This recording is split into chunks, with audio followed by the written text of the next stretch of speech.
Hello and a warm welcome to Federal Special Program Capital Beat. It's all about a Pakistan and Afghanistan war today. When everyone woke up this morning, there were stories of how Pakistan has rained hellfire on Afghanistan. Now, Pakistan's defense minister, Khwaja Asif, says that it is now an open war between Pakistan and Afghanistan's Taliban government as explosions are reported in Kabul and fighting continues along the border.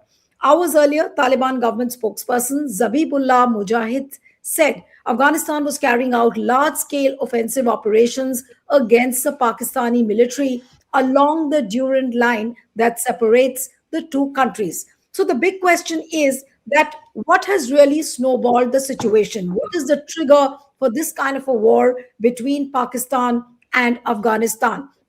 And what could be the impact on South Asia, countries like India? What would China and America do? We're going to seek answers to all these questions. Joining me this evening is Manoj Joshi, who's a distinguished fellow from the ORF and also a defense expert. Thank you, sir, so much for joining. We have Anjana Sankar, who's a senior journalist. Thank you so much, Anjana, for joining. Anjana has reported in a number of conflict zones. Thank you so much. And we have KS Murthy, who's international affairs expert and consulting editor to the Federal. Thank you so much, Dakshin, for joining. And let me begin with the latest on what's happening with Anjana. Anjana, what is really happening? What are the number of casualties on both sides? There are different figures on different websites. What is the latest situation? Hi, thank you for having me, Neelu. The figures are both sides are quoting different figures, and it is impossible at this moment for us to confirm it independently. Pakistan side has confirmed, or they have quoted that they have taken over several Taliban in positions across the border. There were at least 50 people, 50 Taliban fighters have been killed. That is the figure that I saw a few hours ago. And at the same time, Taliban is claiming that, and there are some videos and pictures that I saw online, that they have taken control of several Pakistani military installations across the border. At least 30 Pakistani military personnel have been killed. But these figures are claimed from both sides, and at the time of war, we know that we cannot confirm this independently. But one thing is sure, what was we saw this in October while I was in Afghanistan during October. That is when this major conflict happened. There was airstrikes in Kabul, a few kilometers away from where I was staying. So these two relationships, it's a complete collapse that we are witnessing now. There were tense, there was friction. All of this we knew, and especially with the part India is playing, Kabul coming closer and closer to New Delhi.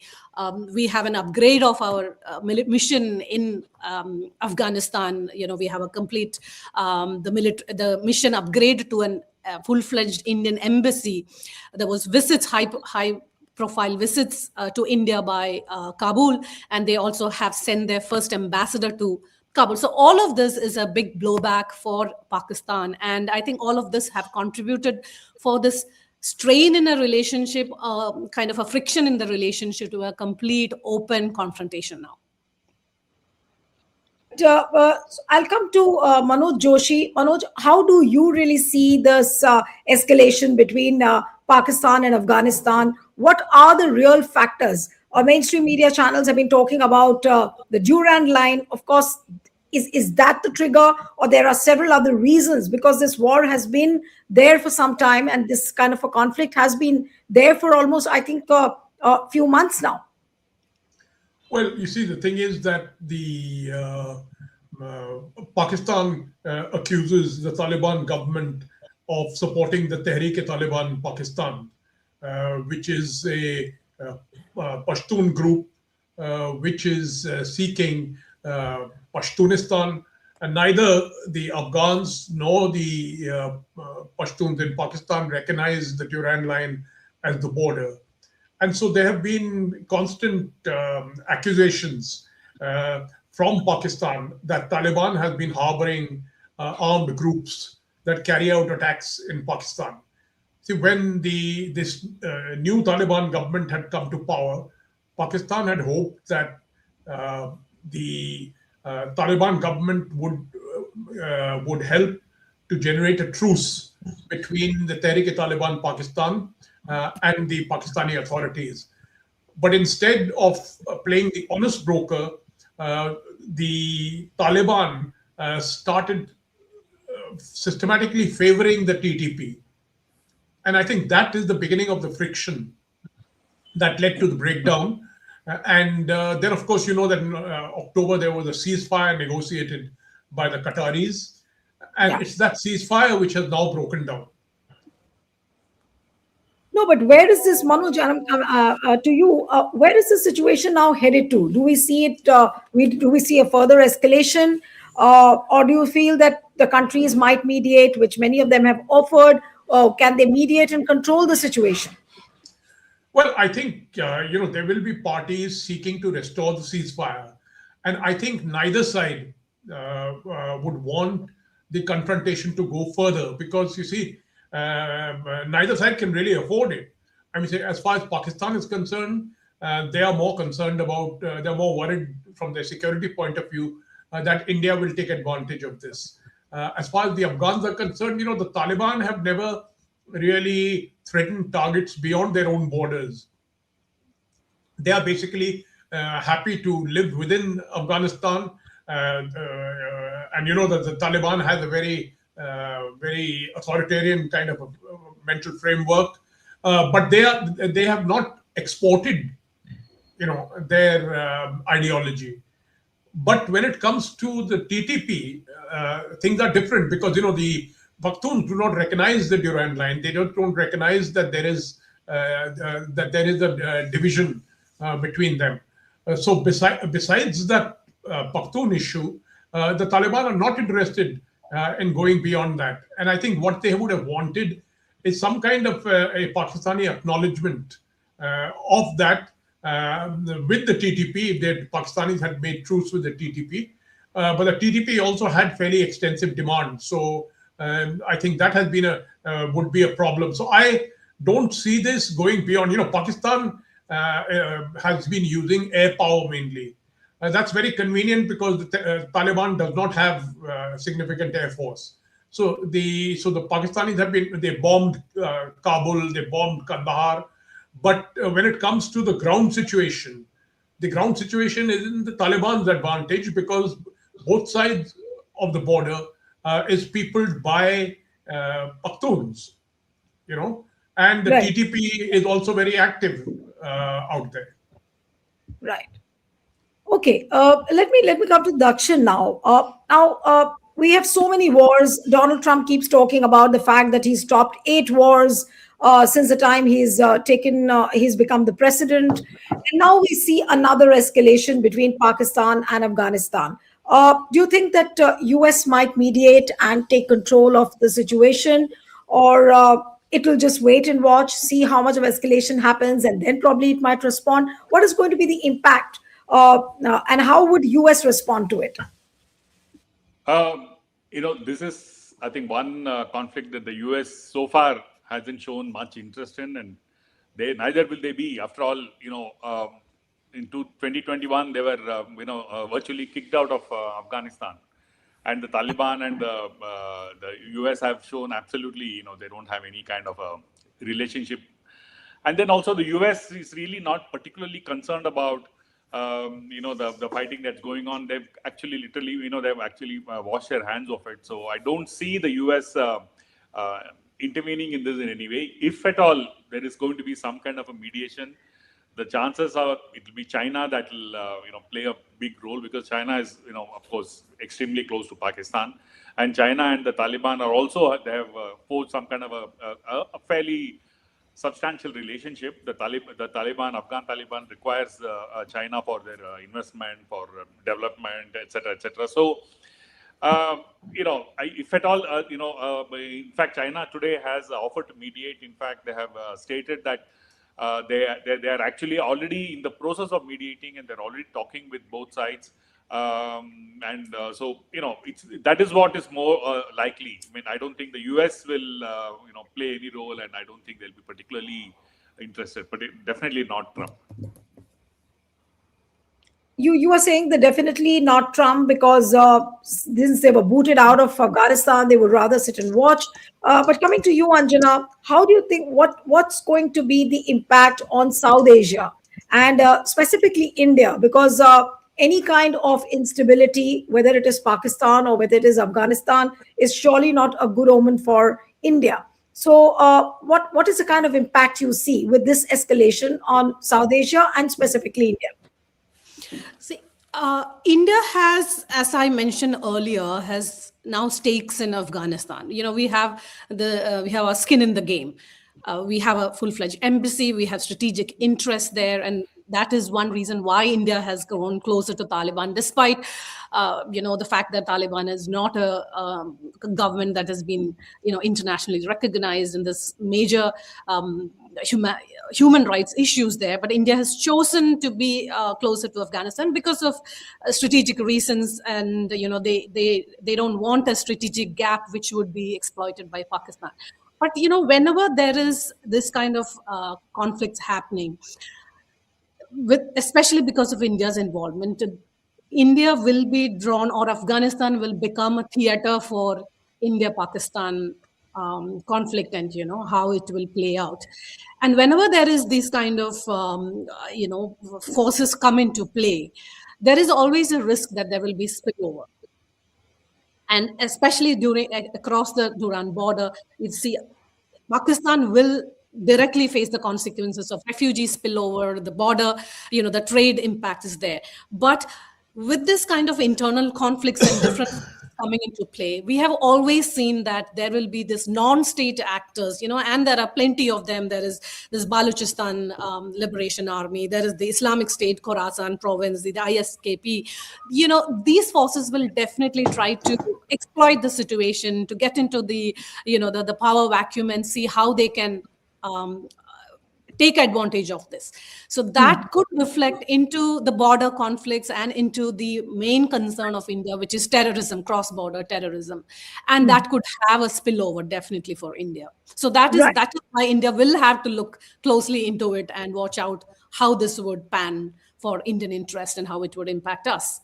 Right, but Anjana, I want to ask you also this: the fact that the recent statements which are just coming in, the Afghan government spokesperson Zabihullah Mujahid says that if Pakistan continues the war, Afghan forces have the ability to take decisive action against it. And then he says that we've targeted important military targets in Pakistan, and this sends a message that our hand can reach their necks. Now, what does this statement show? That are they waiting that if Pakistan doesn't back off, they will go ahead and the situation can escalate? Or do you think that it might not escalate to that level as what the rhetoric sound? See, there is a lot of rhetoric from both sides, from the government side, from non-state actors on social media, and of course, media. But, we have to acknowledge the fact that both parties cannot afford to have a long sustained conflict across their borders. Pakistan have their own internal problems, and of course Afghanistan is deeply in a humanitarian crisis across the country. But how this can be contained, I think, will depend on what other Muslim countries, like for example Qatar or Saudi Arabia, can bring these two parties onto a negotiating table. And we saw it in October. There was a ceasefire, though it was fragile, it did not hold. But whether they can rein in, because the human cost of this war on both sides is going to be huge. We have seen that people who got impacted was mostly civilians, women and children. So beyond the rhetoric, I think we will see if both parties can rein in on their differences. And I believe that, we can look into the history. We can see that, this is a blowback for Pakistan's, this double game that they have played, the support for these, TTP and all that. But Pakistan has, I know this is not a very popular view in India, but Pakistan has a genuine concern regarding what TTP is doing. They consider TTP as an internal security threat. And there have been more than 1,000 incidents of violence inside Pakistan perpetrated by TTP. So whether Taliban, Afghanistan can rein in on them, They have Right. their limitations because they have ideological ties. When I was in Afghanistan, I was speaking to some of the Taliban fighters there. And when I asked them, now that the fighting is over, you are in power. Are you missing, that life that you led in the mountains, being a guerrilla militant? I asked them, what do you want to now? So some of them, the answer surprised me. They said, they have not traveled anywhere outside of Afghanistan all their lives. What do they want to do now? They want to cross into Pakistan and join TTP and join TTP's fight. So there is definitely elements within Afghanistan that don't want to rein in on TTP. So unless that concern is addressed by Afghanistan, and which is, I think, is a genuine concern by Pakistan, we cannot we don't see that there is a genuine, long-lasting, feasible solution for this conflict. Right. But Manoj, coming to you, Pakistan is calling this escalation or the conflict as an open war. But what does the open war mean? Now, does it mean that Pakistani troops will cross the border? Does it look likely that they might cross the border? What does the open war mean when they say it's an open war? No, I think that's just a rhetorical device. Open war, meaning in this era, what is happening is already war. Meaning, it's a limited war, but it's a war. Now the question is, can it escalate? I don't think Pakistan has the. Pakistan would be extremely foolish if it actually invades Afghanistan. You see. On the other hand, I don't think Taliban has the capacity. Meaning, what the Taliban has is support of the Pakhtuns on both sides of the border, and they will definitely use asymmetrical tactics. They don't have they don't function like an organized army. So whereas Pakistan has an organized army, tanks, guns, artillery, etc. But what the Taliban will do is that there will be ambushes. They can use some of their most potent weapons are suicide bombers, who go into Pakistani cities, attack their headquarters facilities, etc. So the level of violence goes up substantially. I'd like to make a point here that the TTP may occasionally use terrorist tactics, but it's not a terror organization. It's an insurgent organization. Yeah. Basically, it is seeking independence or whatever it is from the Pakistanis, and there is a history there. As you very well know, that the Afghans have never accepted the Durand Line, and this is even for example, Najibullah, he was executed by the Pakistanis. In the last minute, they thought that they would get a backdated Durand Line accepted by him, but he refused. So the Pakhtuns have an extremely sharp understanding of that issue, that there are Pakhtuns on both sides of the border, and that they have a certain claim which goes beyond what some British guy drew on a map. Right. No, but in escalation, Manoj, I wanted to ask you that what I'm reading everywhere, and you can correct me if I'm wrong, that the Afghans do not have an air force. So, and the Pakistanis have already attacked Kabul, Kandahar, and other places. So, who seems to be having an upper hand at the moment? Because if you look at the wording of the defense minister, for now, at least it shows that it's going to be like a continuing tit for tat, some sporadic fire here and there, or maybe an intensified fire across the border. But what more can it be, and who holds the upper hand at the moment?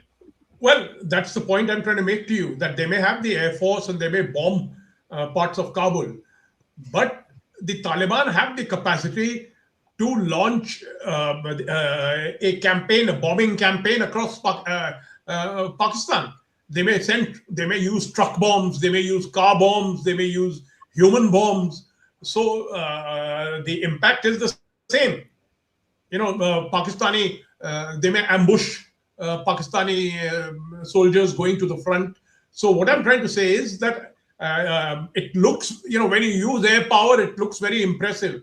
But there is a limit to what it can do. And on the other hand, as I told you, that the Taliban are not defenseless. Taliban are not defenseless. Particularly, they have the support of the people in the area in which they operate. And the Pakistanis earlier, for example, used to have the support of, let's say, the Haqqani group. But I don't think the Haqqanis and all have become are Afghan nationalists. So I don't think that they are going to, the Afghans don't have a very high opinion of the Pakistanis, or particularly of the Punjabi Musliman. So they don't have a high opinion of them. There's one more point I wanted to raise about the US. Twice last year, Donald Trump raised the idea. He's saying, I want Bagram. I want the Bagram base back. Now, that's a bit of a mystery because there's only wrecked equipment out there. It's a huge base. But in September, just a few months ago, he was again demanding the Bagram base. Of course, the Taliban said nothing doing, no chance. But Donald Trump is not entirely without interest in what is going on, even in Afghanistan. And he certainly. So what I'm saying is that's at the back of his mind. In February 2025, he had raised the Bagram issue. Then he raised it again in September 2025. So we don't know which way it may fall now. Dakshin, there are several countries which are trying to mediate, and what I'm reading, according to the latest updates which are coming, that the Turkish Foreign Minister Hakan Fidan has discussed the conflict between Afghanistan and Pakistan in separate calls on Friday, like today, with counterparts from Pakistan, Afghanistan, Qatar, and Saudi Arabia. And a Turkish diplomatic source was quoted as telling the Reuters news agency. Now, which country's word do you think could prevail and prevent this war from escalating further?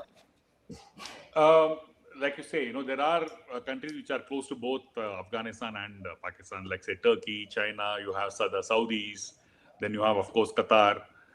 I mean, the issue is there can be a mediation and there can be a ceasefire, but really that ceasefire is not a solution, as we have seen already. Qatar actually enabled a ceasefire, but you can see that the fighting has resumed again. So the point here is that we are really, there can be a ceasefire, but the ceasefire is not the end of the road.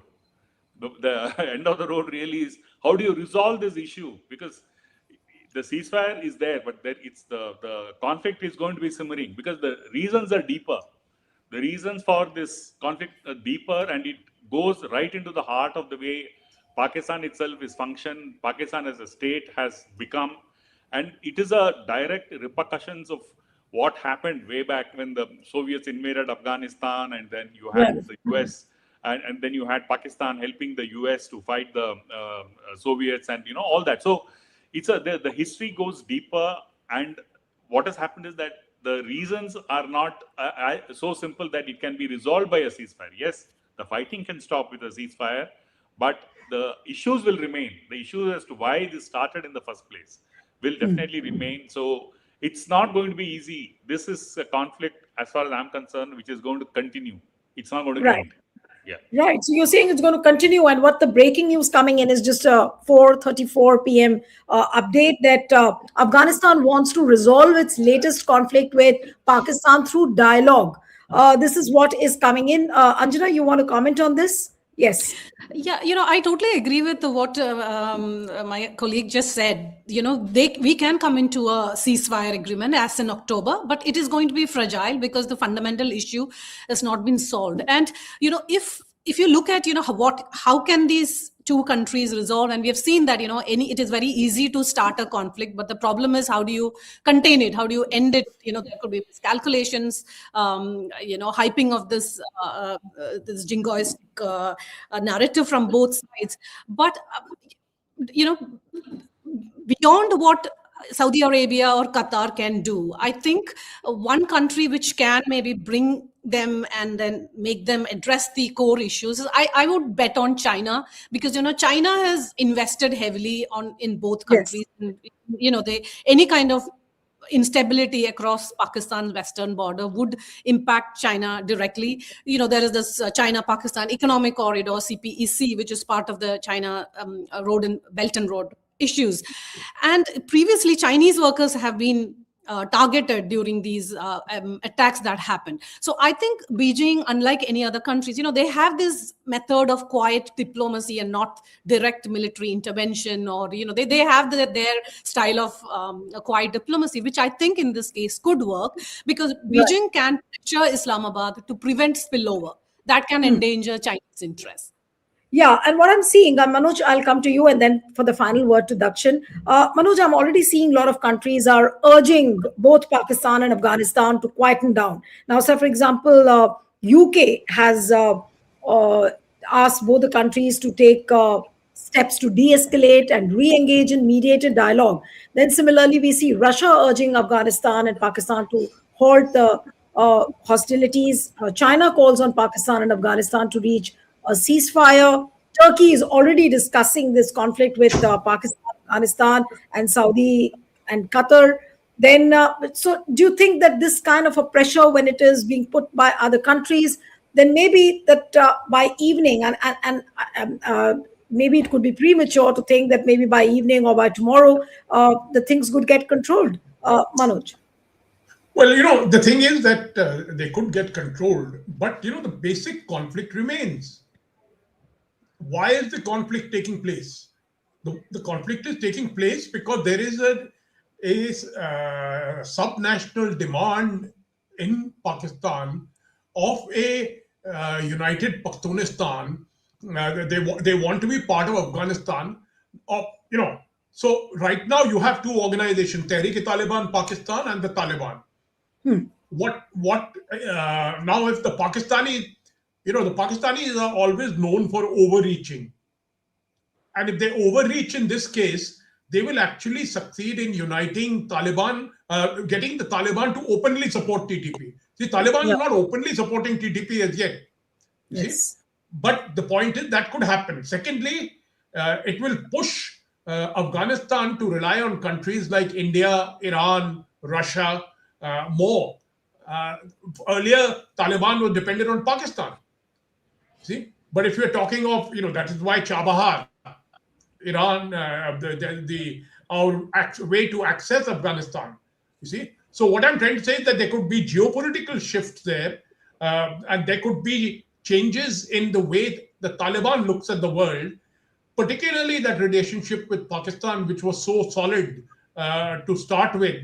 But now, the point is that the reasons why this conflict has broken out, they are not going away. How do you make them go away?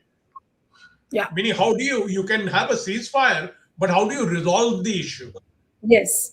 How do you resolve the issue? And I don't see that happening. So, which means that this keeps on bubbling every now and then. And, Yes. We continue to have this. So anyone can bring peace. After all, the Qatari ceasefire was in October last year. Yes. So what I'm trying to say is that the situation is inherently, what should I say, inflammable. Yes. So my final question to you, Dakshin, is that who resolves this fundamental issue? Until unless, there is a fundamental will to resolve it. Maybe with a certain mediation, again, the things will cool down for a bit. But as Manoj said, that it's an inflammable situation. So it will again trigger, it can again get triggered. So how do you think that this fundamental issue of Tehreek-e-Taliban, will it get resolved? See, of course, it's $1 million question, but really, it can be resolved. One way of resolving it is for the Pakistan government, Pakistan state to, speak to the Tehreek-e-Taliban Pakistan and then figure out a way of sorting their issues out.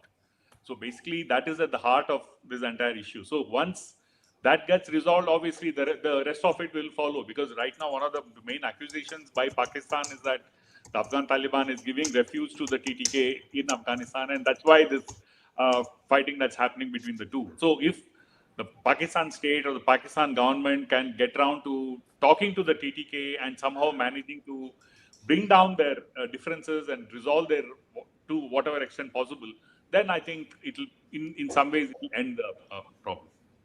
Absolutely. So we'll have to wait and watch. The situation is continuously developing on the borders over there between Afghanistan and Pakistan. So we'll have to keep a close watch on what's happening there. We'll have to end it here. Thank you so much, Manoj Joshi, Anjana Sankar, K.S. Dakshina Murthy. Thank you so much for joining. Thank you. Thank you.